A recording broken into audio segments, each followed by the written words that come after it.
इसके बाद जो टीम को स्वागत करना चाहिए, राष्ट्रपति जी का समय बदला के क्यों छुट्टी करवा दिया?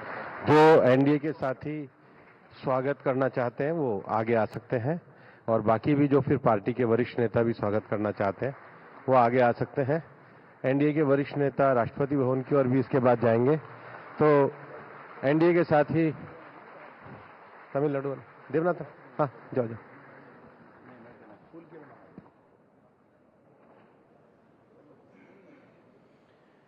एनडीए के साथी या वरिष्ठ नेता जो स्वागत के लिए आए हैं वो एक आगे धीरे धीरे जा सकते हैं। तो एनडीए संसदीय दल की बैठक में ऐतिहासिक निर्णय, ये ऐतिहासिक बैठक है और प्रधानमंत्री के तौर पर चुना प्रधानमंत्री अब चुन लिए गए हैं नरेंद्र मोदी, क्योंकि संसदीय दल के नेता के तौर पर चुना एनडीए के सभी सहयोगी दलों ने और सीधे सीधे समर्थन दे दिया है। समर्थन के बाद एक एक करके सभी नेताओं ने अपनी बात भी रखी और अंत में नरेंद्र मोदी अपनी बात रखते हुए उन्होंने कहा, मेरा जो पल पल है जिंदगी का वो देश के नाम है, देश के लिए लगातार काम करता रहूंगा, देश को ऊंचाई पर ले जाना चाहता हूं, 2047 तक विकसित भारत का जो सपना है वो पूरा करने के लिए निरंतर काम करना होगा। नारी सशक्तिकरण पर हमारा पूरा फोकस है। विपक्ष को आड़े हाथों लेते हुए ईवीएम का भी जिक्र नरेंद्र मोदी ने किया। साथ ही साथ कहा, दुनिया में भारत का बढ़ता हुआ कद हर कोई देख रहा है, दुनिया भारत की तरफ मुड़ने वाली है। और अब जो ये चूंकि भाषण का समापन हो गया है, अब जो ये तस्वीरें आप देख रहे हैं देश के अलग अलग हिस्सों से, चाहे वो बीजेपी लीडर्स हों या फिर एनडीए के जो सहयोगी दल हों, वो जो पहुंचे हैं दिल्ली में, एक एक करके इस संसदीय दल की बैठक में पहले सहयोगी दल के नेता बोले, फिर प्रधानमंत्री बोले और अब एक एक करके सम्मान दे रहे हैं नरेंद्र मोदी को पीएम के तौर पर चुने जाने को लेकर। और साथ ही साथ बधाई भी इस बात की कि देश में एक बार फिर से बन रही है एनडीए की सरकार, और ये लगातार तीसरी बार है जब एनडीए की सरकार बन रही है। हाँ, फर्क इतना है कि इससे पहले 2014, 2019 में बीजेपी ने अकेले ही बहुमत हासिल किया था, लेकिन इस बार बीजेपी बहुमत का आंकड़ा नहीं पार कर पाई और सहयोगी दलों से ही, यानी कि सहयोगी दलों के सहयोग से ही इस बार एनडीए की सरकार देश में बन रही है और एक बार फिर से चुन लिए गए हैं नरेंद्र मोदी पीएम के तौर पर। यहाँ सभी जो नेता हैं एक एक करके बधाई उन्हें दे रहे हैं। जो तस्वीरें हम देख रहे हैं, फूलों का गुलदस्ता, अंगवस्त्र सम्मानित अलग अलग तरीके से किया जा रहा है। मोहम्मद अफसर मेरे साथ जुड़े हुए हैं, इन्हीं तस्वीरों पर हम बात करेंगे। देखिए, देवेंद्र फडणवीस अभी बराबर से निकले हैं। देवेंद्र फडणवीस जिन्होंने ये कहा था महाराष्ट्र में हार के चलते मैं अपने इस्तीफे की पेशकश करता हूं। साथ ही साथ निगाहें आज रही नीतीश कुमार और चंद्रबाबू नायडू पर भी। मैं मोहम्मद अफसर का रुख कर लेती हूं। अफसर, संसदीय दल की बैठक हुई, बैठक में नरेंद्र मोदी को नेता चुन लिया गया, एक एक करके अब सभी लोग बधाई दे रहे हैं। साथ ही साथ इंटरेस्टिंग रहा उन सहयोगी दलों को सुनना जो बीजेपी का समर्थन कर रहे हैं।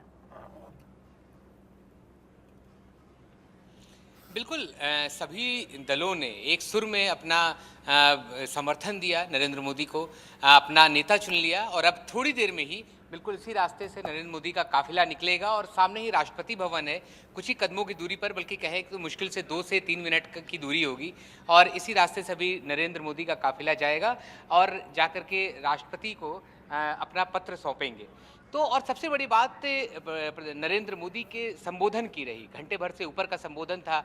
विपक्ष पर जम करके हमला बोला, विपक्ष के बारे में कहा कि विपक्ष ने लगातार कोशिश की बाधा बनने की, विपक्ष ने इलेक्शन कमीशन को परेशान किया, इलेक्शन कमीशन पर सवाल उठाए, ईवीएम का रोना अब क्यों नहीं रो रहे, तो बहुत सारी बातें कही।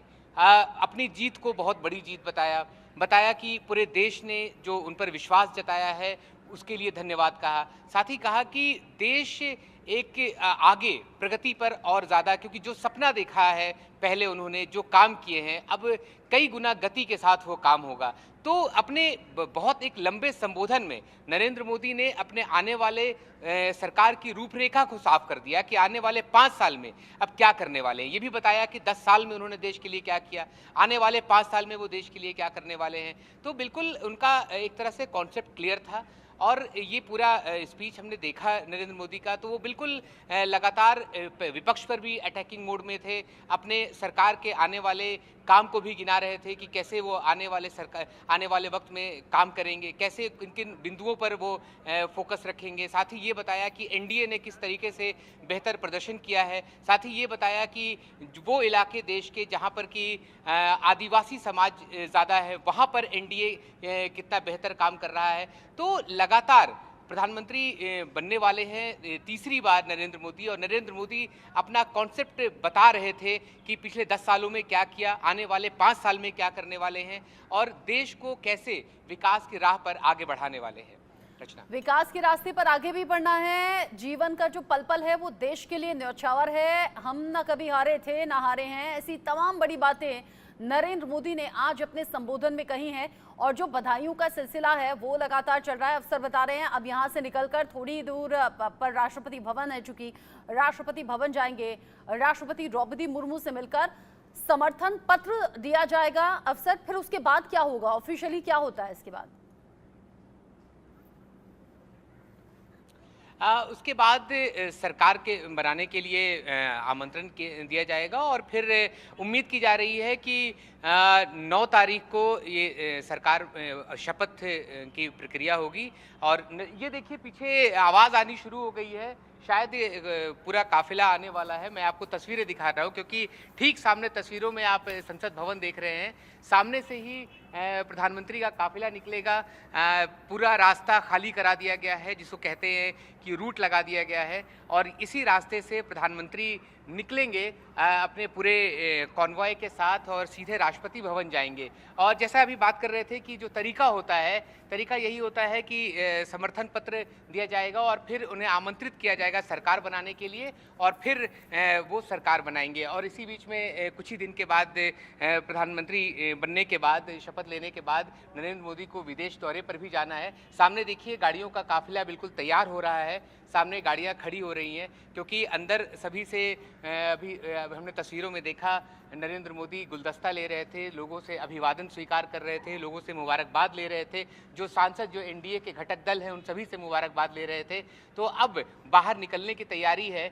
सामने देखिए पूरा काफिला तैयार हो रहा है। ये सामने जो तस्वीरें देख रहे हैं, ये वो कॉन्वॉय के आगे चलने वाले गाड़ियों की तस्वीरें हैं। सामने देखिए जो गाड़ियां जा रही हैं वो बिल्कुल रास्ता क्लियर कर दिया गया है। इस रास्ते पे कोई भी आम ट्रैफिक नहीं है, बिल्कुल रास्ता क्लियर है। इसे कहते हैं रूट लगा दिया गया है, जो प्रधानमंत्री के लिए खास रूट लगाया जाता है। सामने संसद भवन की तस्वीरें आप देख रहे हैं। यहाँ से बस अब कभी भी किसी भी पल नरेंद्र मोदी अपने पूरे काफिले के साथ यहाँ से निकलेंगे और राष्ट्रपति भवन जाएंगे। रचना, राष्ट्रपति भवन के लिए अब निकलने वाले हैं नरेंद्र मोदी, चूंकि यहाँ बधाइयों का सिलसिला लगातार चल रहा है। और अफसर, ये वक्त तो लगना ही था और ये बनता भी है। 293 जो सांसद पहुंचे हैं उन सभी के जरिए एक एक करके बधाई दी जा रही है, एक एक करके गुलदस्ते दिए जा रहे हैं। और प्रधानमंत्री नरेंद्र मोदी की तो ये आदत है, वो आम लोगों में पहुंचते हैं तो किसी को निराश नहीं करते, सभी की तरफ हाथ हिलाकर अभिवादन स्वीकार करते हैं। काफिला आगे बढ़ गया है। अफसर, क्या ये पीएम का काफिला है?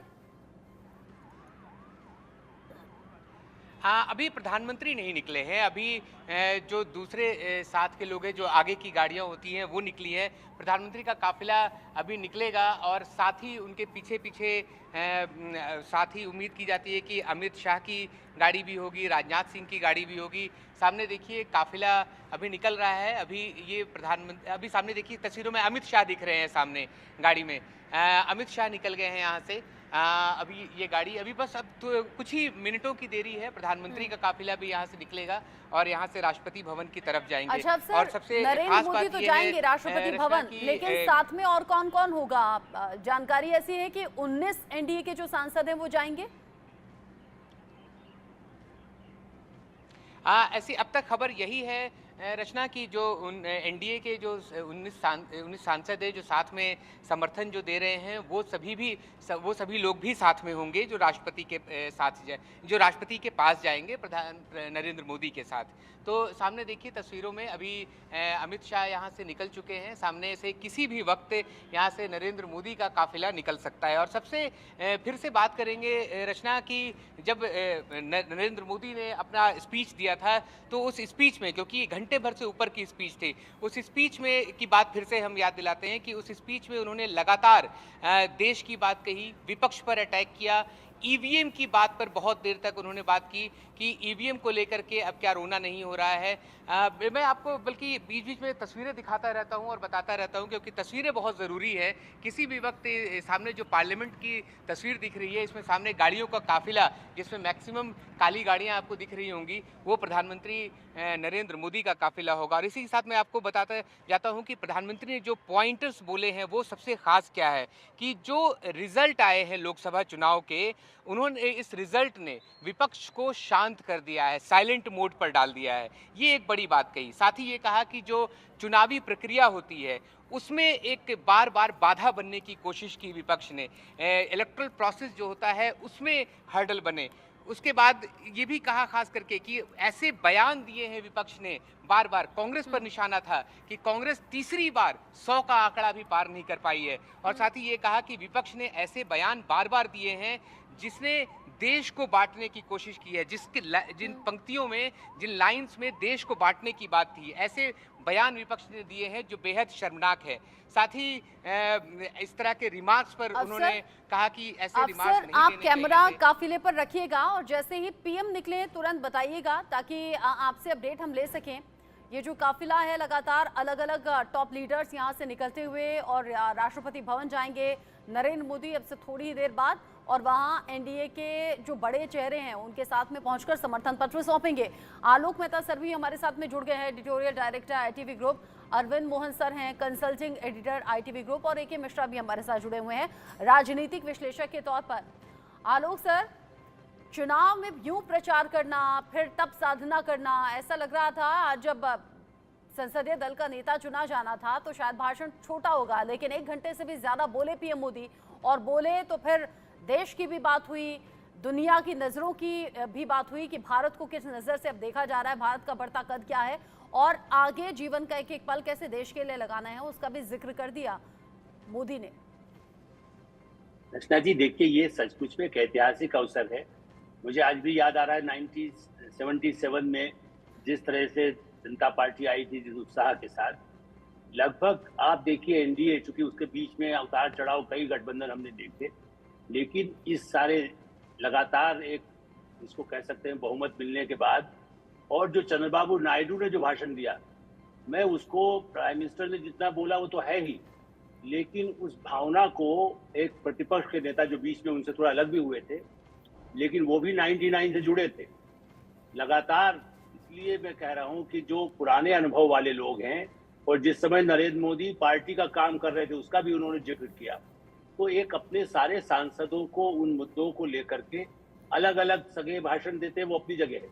लेकिन ऐसे समय में जब उनको नेता चुना जा रहा है भविष्य में 5 वर्षों के लिए, और जिस ढंग से चंद्रबाबू नायडू और नीतीश कुमार और अन्य सभी नेताओं ने जिस ढंग से उनके बारे में गठबंधन को लगातार जारी रखने के बारे में अगले 5 साल नहीं, उन्होंने 10 साल का जिक्र किया, नेताओं ने भी किया। सबसे दिलचस्प बात यह है कि जो गठबंधन के साथी है उन्होंने 5 के बजाय कहा 10 वर्ष के लिए हम आगे का कार्यक्रम तय कर रहे हैं। इससे ऐसा लगता है कि एक विश्वास आपस का, जिसका जिक्र प्रधानमंत्री नरेंद्र मोदी ने भी किया, और जैसा आपने कहा अभी गठबंधन के सांसद नहीं, गठबंधन के नेता जैसे चंद्रबाबू नायडू हैं, नीतीश कुमार है, यदि प्रोग्राम जिस हिसाब से रहता है तो उन पार्टियों के नेता, चूंकि समर्थन उन सब दलों का है, तो दलों के जो नेता हैं वो जाएंगे सांसद, यानी वैसे संसदीय दल का वहां पर कोई नेता चुन लिया गया, क्योंकि अभी तो उन पार्टियों के जैसे जनता दल यू है या उनके भी नेता, यहाँ पर जो नेता रहेगा सदन में उनका चुनाव औपचारिक अभी होना बाकी है। इसलिए मेरा ऐसा मानना है कि और पहले भी एक जो औपचारिकता होती है तो आवश्यकता हुई, वैसे तो उनके जो हस्ताक्षर सहित पत्र होते हैं पार्टियों के वो देंगे। और प्रधानमंत्री नरेंद्र मोदी ने जिस आत्मविश्वास के साथ अपने संकल्पों को दोहराया है, ये ठीक आपने ठीक कहा कि वो सभाओं में जो बोलते हैं, कई बार जो लोग नहीं जानते वो समझते हैं कि आवश्यक नहीं है कि जो संसद है उन्होंने वो भाषण पहले कहीं सुना हो। हम और आप तो दिन रात टीवी पर बैठे, हमारा काम यही है मॉनिटर करना, लेकिन वो एक अलग ऑडियंस को, उसमें अंतर्राष्ट्रीय समुदाय, देखिए समय क्या है इस समय, जो ये समय है ये सुबह है यूरोप की, जो ब्रिटिश हम पे राज करते 2 बजा है, आप समझिए 4.5-5 घंटे का अंतर है। यूरोप में, जापान में, अमेरिका में कुछ जगह रात है, थोड़ा लेट है, लेकिन उसके बाद भी वहाँ लोग उसको उत्सुकता से देखते हैं। तो ये भाषण खाली आपके संसद भवन के लिए नहीं है, ये भाषण देश और दुनिया को जो संदेश देना है, इन्वेस्टमेंट को लेकर के, विकास को लेकर के, गरीबों को लेकर के, आदिवासी, उनका 10 राज्यों में आदिवासियों का जो उन्होंने कहा कि वहाँ एनडीए का जो प्रेजेंस और उससे सफलता है, महिलाओं के लिए जो उन्होंने कहा कि आने वाले समय में इस सदन में वो जो हमने बिल पास किया है उसके तहत महिलाओं का बाहुल्य दिखाई देगा। ऐसे संकल्प जो दुनिया को और जो वायदे किए थे और जो दूसरे लोग धोखा दे रहे हैं कि 1 लाख मिल जाएगा, लाइन लगी है रायबरेली में, चंडीगढ़ में, उस तरह के लोगों को भी और सांसद भी अफवाहों से बचे।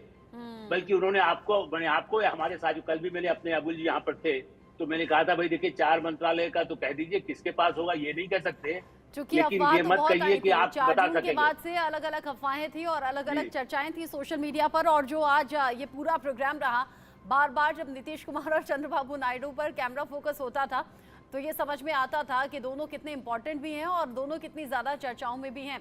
लेकिन अरविंद सर, आज जैसे जैसे सांसदों के आने का सिलसिला शुरू हुआ, बिहार से आने वाले सांसदों से, चाहे वो जेडीयू से हों, एलजेपी रामविलास पासवान की पार्टी से हों, जब उनसे पूछा गया बिहार को स्पेशल स्टेटस का दर्जा क्या चाहिए, तो गाहे बगाहे वो बातें जुबान पर आई कि हाँ बिल्कुल चाहिए, बिहार के हित में हमें वो तमाम चीजें चाहिए जो होनी चाहिए।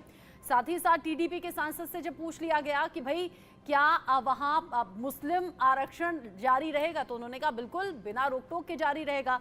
अब सवाल ये भी कि अलग अलग विचारधारा की पार्टी जब एक साथ आ रही है, नेता एक साथ आ रहे हैं, आज तो सब कुछ अच्छा लग रहा है सुनने में, लेकिन आगे आगे क्या ये बर्तन आपस में टकराएंगे नहीं, बजेंगे नहीं? देखिए 3 दिन पहले से जो माहौल था, आज प्रधानमंत्री के भाषण में वो माहौल, उसका असर कम से कम दिखा। अनिश्चितता खत्म हुई, सब लोग साथ आए, साथ आके चुना गया और जो औपचारिकताएं हैं वो भी पूरी हुई। तो आज उनका बॉडी लैंग्वेज बदला हुआ था, वो एकदम अलग अंदाज में थे। 3 दिन पहले जब पहली दफे उनकी भेंट की तस्वीरें आई तो आंख मिलाने में लग रहा था, एक दूसरे से तकलीफ हो रही। वो भी नहीं क्रम जो हमको देखने की आदत है कि अमित शाह साथ में रहेंगे, बल्कि ये तस्वीर भी वायरल होती रही है कि जेपी नड्डा को भी किनारे कर दिया। तो वो सब चीज़ें इन 3 दिनों में तो काफ़ी चली हैं, लेकिन आज लगता है कि वो गर्द गुबार काफ़ी हद तक थम गया। अब वो थमना, सरकार बनने की औपचारिकता सारी आ गई सामने और उसमें कोई बाधा नहीं हुई।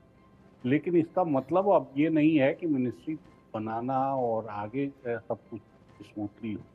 उम्मीद करनी चाहिए कि ये पहला कदम था बड़ा, और ये अगर स्मूथली निपट गया तो फिर आगे भी बहुत ज़्यादा मुश्किल नहीं आएगी। अगर इतनी सहमति है तो इसके आधार पे चलेगा। लेकिन इसमें जो बस बुनियादी बात ये है कि ये सहमति भी बनी है आपस की बातचीत से, तो आगे का काम भी आपस की बातचीत से करते रहना होगा। हर पॉलिसी पर, हर बड़े डिसीजन पे, सिर्फ मंत्री बनाने पे नहीं ये। और फिर अगर किसी से थोड़ा मतभेद भी है तो उस मतभेद को भी आपको